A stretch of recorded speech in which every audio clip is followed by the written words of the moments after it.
They were born with a gift from God, and they used it to honor him. Trin-i-tee 5-7 exploded on the gospel music scene in the late 90s and achieved immediate success. They grew a tremendous fan base that gave them great support.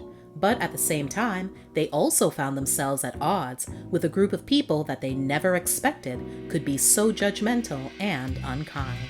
The first two members of the trio, Angel Taylor and Chanel Haynes, were born and raised in New Orleans, Louisiana, where they attended high school together. They both exhibited a love for music at a young age and grew up participating in many local singing competitions. Not long after graduating, they would also both be presented with an amazing professional opportunity. A New Orleans-based entrepreneur and businessman decided to put together an all-female singing group that had secular appeal but catered to the Lord. After hearing Chanel perform a solo at his church, he knew she was definitely getting a spot. Chanel then asked her old schoolmate Angel if she was interested in joining, and one became two. To complete the group, he included another local singer in his church by the name of Terry Brown. The ladies took on the group name Trin-i-tee 5-7, based on the biblical scripture of 1 John chapter 5 verse 7 that refers to the Father, the Word, and the Holy Ghost bearing witness of Christ. Soon after, the group secured a recording contract with Gospel-Centric Records. Trin-i-tee 5-7 released their self-titled debut album in July 1998. It peaked at number 1 on the Billboard Top Gospel Albums and earned a gold certification. The album's lead single, the R. Kelly penned and produced God's Grace, reached number 6 on the adult R&B songs chart. Their follow-up single, though, Oh Mary Don't You Weep, failed to reproduce the same level of success. By the following year, the trio would receive 5 Stellar Award nominations and win New Artist of the Year. When it was time for the ladies to begin work on their second album, things would switch up drastically. They gained a new lineup of producers and lost a group member. Terry opted to leave to focus on her personal life as a newlywed, as well as a solo career. That left an opening for the group's makeup artist, Adrienne Anderson, to join, which she did in 1999. She was the perfect choice since there was an already established friendship between the women, and she also had previous experience singing in girl groups. Trin-i-tee 5-7's second album, titled Spiritual Love, was released in December of the same year. It debuted at number 1 on the Gospel Albums chart and would eventually become their breakthrough album, featuring the tracks Put Your Hands, There He Is, and the controversial hit My Body. Unfortunately, the group would continue to experience a lot of controversy throughout their entire career, mainly from the Christian community.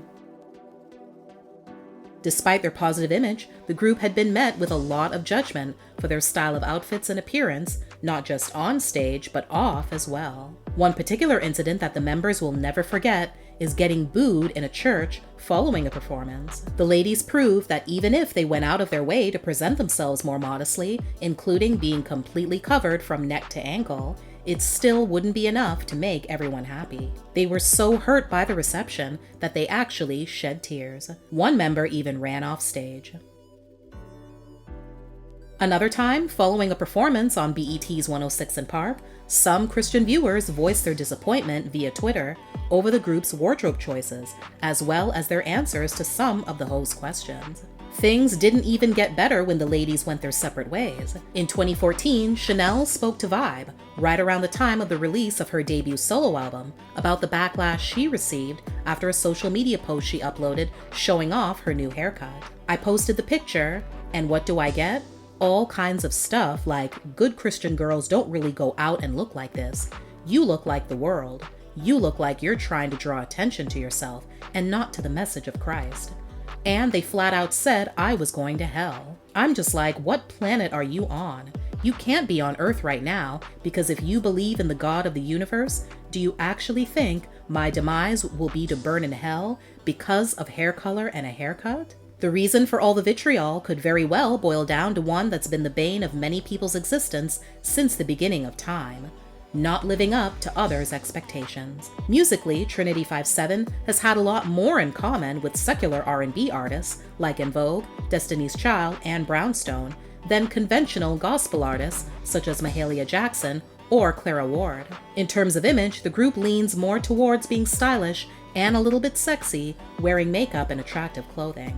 By the time the group's third album, The Kiss, was released in the summer of 2002, their issues with their label were coming to a head. The track Holla didn't get the radio push they felt the song deserved, and failed to make it on the R&B charts. During that period, they parted ways with their manager and requested to be released from their recording contract. The label, however, refused to let them go. Now, as the ladies were forced to become more educated about the business side of the industry, they decided to join forces with R&B star Brandy's mother and manager, Sonia Norwood. She took over the role as manager for the group with a clear understanding of what they were attempting to do and what they were striving for. After guiding and mentoring them for a period of time, she then introduced the group to Music World Entertainment head and Beyoncé's father, Matthew Knowles, after he expressed interest in meeting them.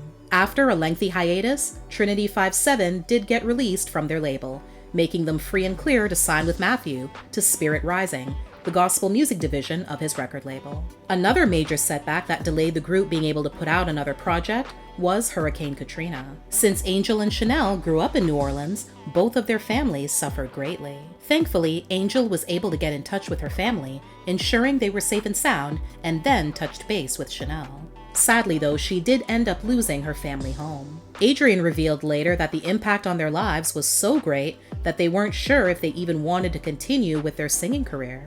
After the disaster, the group founded the Trin-i-tee 57 Ambassador of Hope and Triumph campaign to provide financial assistance to the area colleges, hospitals, businesses, and churches. In addition to financial assistance, they also donated their personal time to help uplift the hurricane victims' spirits. In 2007, the group released 2 albums, a compilation of their greatest hits, followed by their 4th studio album, a few months later titled T57. The lead single, Listen, charted well on the gospel charts. The next year, a deluxe edition of the album was released featuring 3 additional songs.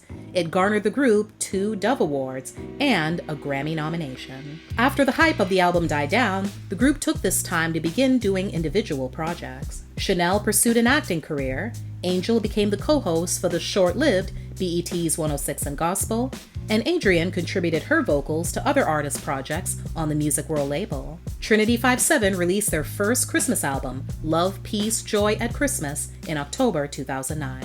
The following year, Adrian decided to leave the group and return back to her first love, makeup. She launched her own beauty line called Halo 2 Beauty.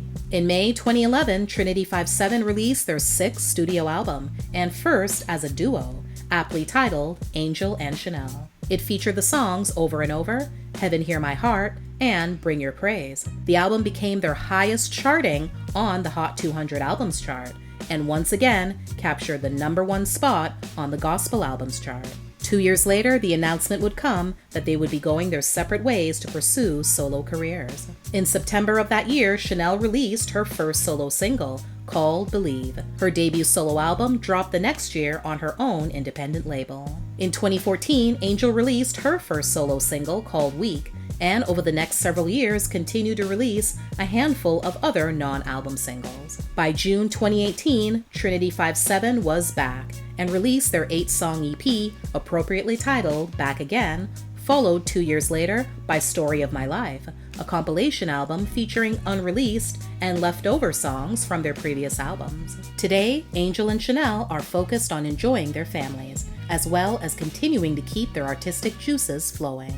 In the summer of 2021, Chanel debuted in her role as Tina Turner in the London production of Tina, the Tina Turner musical. Winning the role was sweet victory, since Chanel did try out for the US version, but unfortunately didn't land the part. After hearing about other productions being created, she secured her work visa before even landing the job and pulled out all the stops to convince everyone that she was the perfect choice. Angel is currently working on her debut solo album, and even posted a short behind-the-scenes video on her Instagram of her with Chanel, lending a helping and supportive hand to her longtime friend. Thanks for watching. Please like, share, and comment. Also, don't forget to subscribe and turn on your notifications so you won't miss any future videos. See you next time!